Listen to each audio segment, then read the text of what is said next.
Hendrik Agur on võimsa vedruga tegutseja. Ta on ehitanud ja juhtinud koole nii pealinnas kui Ida-Virus. Ta on külvanud eesti keele ja meeleseemed ka neis Eesti piirkondades, kus sellesse pigem põlguse ja vaenuga suhtutakse. Kuid möödunud aasta sügisel ühel Ida-Virumaa Heinamaa lennuväljal käis ta oma väikelennukiga Upperguuti. Masinast jäid järele vaid tükid. Agur pääses käeluu murru ja sinikatega. Tõsi, mõneks ajaks, kui õnnetuse asjaolusi menetleti, peatati ta lennuluba. Sellest kevadest võib taevasse kippuv koolijuht taas lennata ja täistunnil jätkus julgust teha koos temaga esimene uhke lend.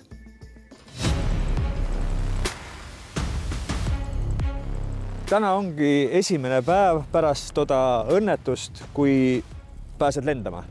No täpselt nii on. Kuidas tunne on? Väga hea. Selline mõnus tavaline lennuväeline olukord, pea on selge nagu korra lahutaja. Hirmu ei ole? Ei ole. Üldse ma vaatan, et sul endal on rohkem hirm. Ma vaatan seda lennukit ja ütleme, väike hirm on. Sest meie koolijuht Aguriga oleme ju üle keskmise mehe mürakad ning pardal on ka operaator. Aga meie lennuk tundub kuidagi haprake. Ja sa oled täitsa kindel, et 3 meiesugust meest lähevad lendu nagu täitsa kindel, jah. See on 4 kohal lennuk. Mina küll kahtlen.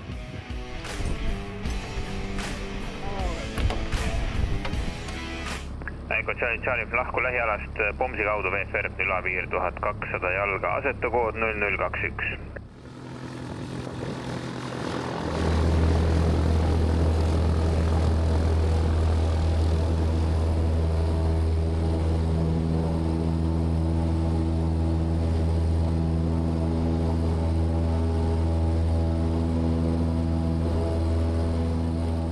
Kuivõrd sa õhku tõustes tunned, et kuidagi kõik see maine jääbki maha?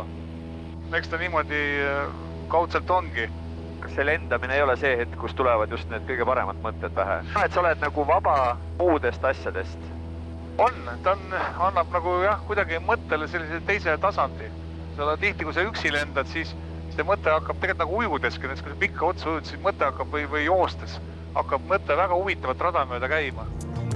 Näiteks võis õhuavarustes tulla Agurile pähe mõte, et Ida-Virumaa kutsehariduskeskus, mida ta on napilt 3 aastat juhtinud, võiks kanda avarat koondnime Kosmos. See kosmos võib-olla seda ei pea nii lineaarselt võtma, et ta pigem on selline võimaluste piiritus.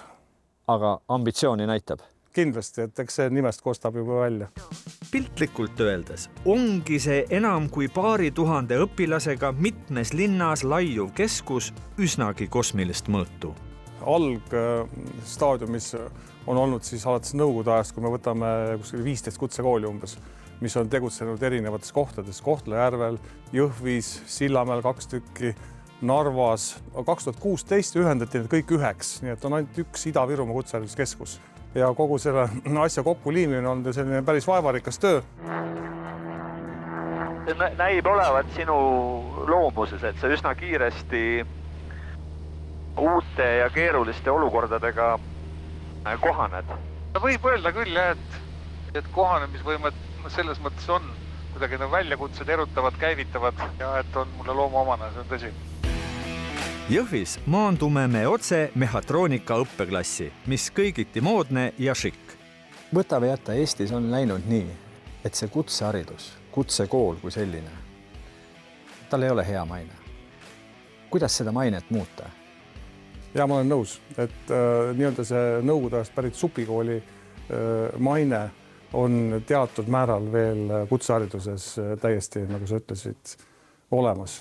Aga esiteks juba 15 aastat tagasi, kui hakkasid tulema Euroopa Liidu vahendid ja kutsehariduskeskuseid, kutsekooli hakati oluliselt täiendama ja need täiesti muudeti teisele tasandile, on ka õppijaskond vahetunud, ka teadlikkus on tõusnud ja ma väidan, et kutsehariduse maine on täna palju kõrgem, kui see oli kas või 10 või 15 aastat tagasi. Me peame edasi minema ja oma valdustes ehk siis erinevates Ida-Virumaa linnades asuvate koolide vahet sõidab Agur pigem autoga. Sul ei ole konkreetset kabinetti? Ei ole. sinu töö ongi jagatud 3 erineva linna vahel. Just, täpselt.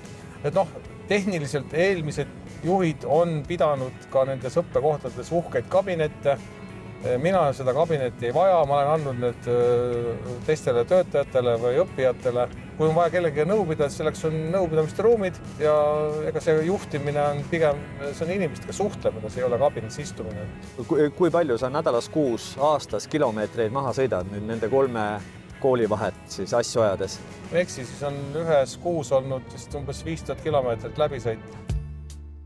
Kohaliku gümnaasiumiga sama maja jagava Sillamäe kutseõppekeskuse ees selgitab Agur, kui nutune oli tegelikult siin kandis seis õpilaste riigikeele oskusega.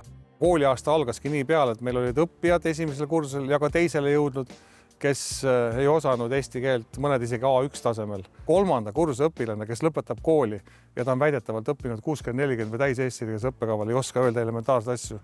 Ja minu jaoks koolijuhina muutus see olukord täiesti absurdselt talumatuks. Mis mõttes me õpetame eesti keeles, kui õppijad ei saa aru eesti keelest ühtegi sõna. Ja loomulikult õpetajatelt ka kogu tagasiside, eriti nendelt õpetajatelt, kes olid tulnud väljaspoolt Ida-Virumaad, tulid siiralt siia tegema kutseharidust andma, olid nad kokaõpetajad või mehhatroonikud. Nad olid ahastuses tegelikult. Loomulikult leidusid kohe ka poliitikud ja muud targad, kes Agurit tümitama kukkusid. Ja täpselt samamoodi, nagu ei pannud Agurit sügisene õnnetus lendamisest loobuma, ei taganenud ta oma plaanidest ka koolijuhina. Kusagil on siin selja taga piirkonnas selline tundlikkuse närv, et ma tunnen, et see asi, mida ma teen, on õige või vajalik, siis ei pane tagasi kohkuma küll miski. Et pigem sellised tagasilöögid isegi käivitavad või annavad sihukest energiat juurde, et see on ka tõsi. Neid vastulööke ja vastutöötamisi on Agur päris mitut puhku kogenud. Kui ta äri- ja ettevõtlustaustaga tegijana 2005. aastal väärika ajalooga Gustav Adolfi gümnaasiumi juhiks valiti, ei hoitud kriitikaga tagasi.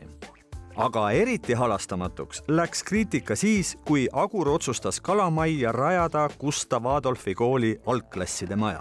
Suur osa vanematest ja vilistlastest töötas sellele südikalt vastu. No väga jõuliselt. Ja, et see oli selline karm ja arusaamatu massipsühhoos lausa. Ja samas, kui nendesamadel vastutöötavate vanemate lapsed olid aasta-paari pärast seal koolis, kiitsid nad takka ja olid nagu ära unustanud selle suure vastutöötamise. See oli hästi kummaline, see natuke naljakas isegi jälgida tagant järele. Ja tegelikult ei olnud sugugi lihtne ka Kohtla-Järvele eestikeelse ja eestimeelse uue gümnaasiumi rajamine. Kas võib öelda, et see sama Kohtla-Järve gümnaasiumi käima tõmbamine, vaatamata kõikidele vastuseisudele ja allhoovustele, oli mingis mõttes proovitöö tänasele tegemisele? Ma võib-olla päris nagu proovitööks ei nimetaks, et oli lihtsalt üks, kõlab võib-olla klišeelikult üks väga selge suunitlusega etapp, mis omas ajas ja omas nii-öelda mahlas oli nagu vajalik, sümboliseerib siin, et sai kand maha ja tükike Eesti riiki Kohtla-Järvele. Selge see, et terve omaette võtmeküsimus on õpetajate leidmine.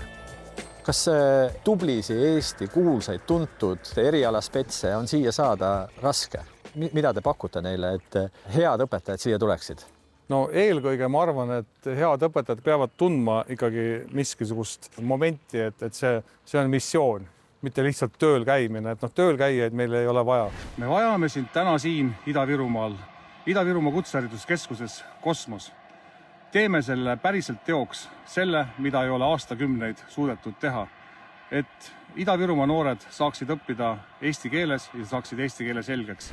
Ja tegelikult ongi ju tulnud siia ka kuulsaid ja vähem kuulsaid, et võtame kas või meil viimane õpetaja, kellega me sõlmisime töölepingu, on tuntud koorijuht Hendrik Üksvärav ja tema ülesanne on käivitada koorid ja laulutegevus või võtame endine MUBA direktor Timo Steiner, kes on meil kaunite kunstide osa projektijuht, on meil täna tööl. Ma olen kuulnud, et Andres Raidi olete proovinud kutsuda. On see Andres Raid on siin samas majas praegu annab tundi. Annab, mis tundi ta annab? Eesti keelt. Eesti keelt või? Vahi? Ja näiteks Rein Sikk tuleb järgmine nädal, esmaspäevast hakkab andnud eesti keele intensiivõpet. Aha. Aga kes tuleb eesti keeles keevitajaid õpetama?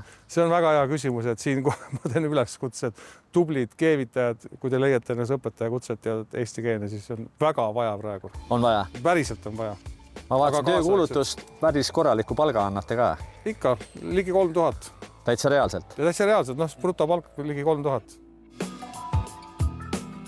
Kui Sillamäe kooli ukse vahelt sisse piiluda, siis Andres Raidi näha ei õnnestu. Kuid suur keevitamine käib küll. Ja näed, tüdrukud juba keevitavad. Väga asjalikud tüdrukud. Ise tegid koostasid joonise, et maja teha endale. Andsin neile võimaluse. Tüdrukud keevitavad päris hästi. Vägev. Aga lihtsalt ongi see, et tüdrukutega praegu keelebarjäär on natuke suur, aga ma olen lubanud, et telefoni võib kasutada laboris tõlkimiseks. Et saavad nagu enam-vähem minust aru, ma saan neist aru. Ja täitsa hästi jookseb. Pole saladus, et piirilinnas Narvas on olnud aastakümneid au sees kõikvõimalikud tekstiili ja õmblemisega seotud erialad. Kuid üha jõulisemalt on pilti tulnud näiteks multimeedia erialad.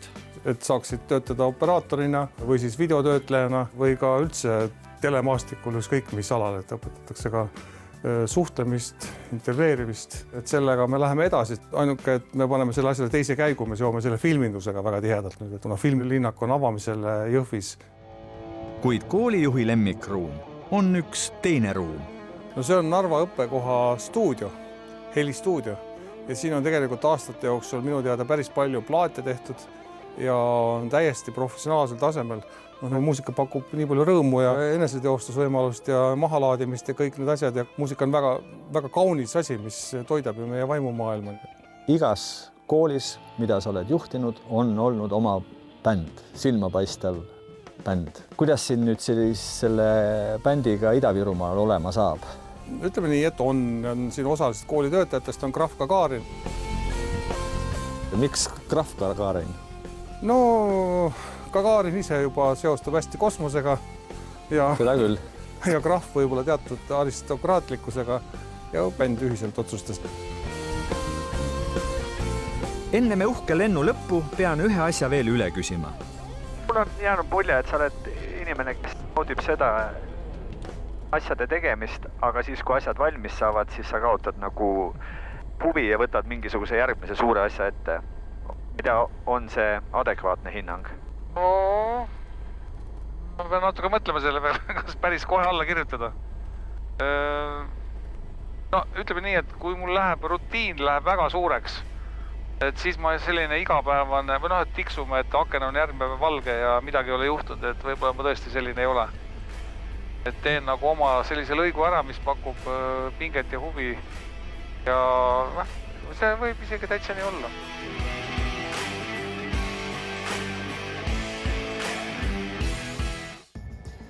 Olgu siis märgitud, et Ida-Viru kutseõpilastele intensiivset eesti keele täiendõpet korraldanud Agur pälvis haridusministrilt aasta keeleteo tunnustuse. Mõnede arvates on see kõik nagu võitlus tuuleveskitega. Ta ise ütleb, et need tänavused tegemised on esimesed kukesammud suurema eesmärgi saavutamiseks. Selles, et ükskord ka Ida-Virumaa kõige venekeelsemates linnades saab olema üksnes eestikeelne hariduselu, on Agur absoluutselt veendunud.